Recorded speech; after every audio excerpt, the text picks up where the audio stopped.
కర్మఫలహేతుర్భూః మాతే సంగోస్త్వ కర్మణి. 2వ అధ్యాయంలో 47వ శ్లోకము.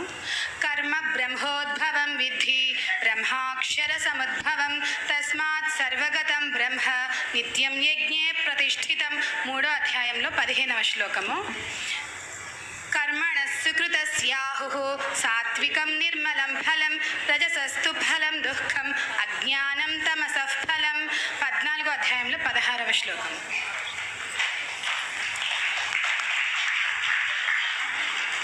సర్వాణి కర్మాణి సన్యస్యాధ్యాత్మచేతసా నిరాశీర్నిర్మమో భూత్వా యుధ్యస్వ విగతజ్వరః. 3వ అధ్యాయంలో 30వ శ్లోకం. శ్రీ భగవానువాచ మయా ప్రసన్నేన తవార్జునేదం రూపం పరం దర్శితమాత్మయోగాత్ తేజోమయం విశ్వమనంతమాద్యం యన్మే త్వదన్యేన న దృష్టపూర్వం. 11వ అధ్యాయంలో 47వ శ్లోకము. మయి చానన్యయోగేన భక్తిరవ్యభిచారిణి వివిక్తదేశ సేవిత్వం అరతిర్జన సంసది. 13వ అధ్యాయంలో 10వ శ్లోకం.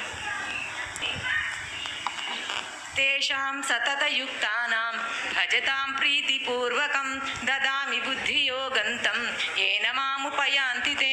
10వ అధ్యాయంలో 10వ శ్లోకం. తేషామేవానుకంపార్థం అహమజ్ఞానజంతమః నాశయామ్యాత్మభావస్థః జ్ఞానదీపేన భాస్వత. 10వ అధ్యాయంలో 11వ శ్లోకం. తేషామహం సముద్ధర్త మృత్యు సంసార సాగరాత్ భవామి నచిరాత్ పార్థ మయ్యావేశిత చేతసాం. 12వ అధ్యాయంలో 7వ శ్లోకం.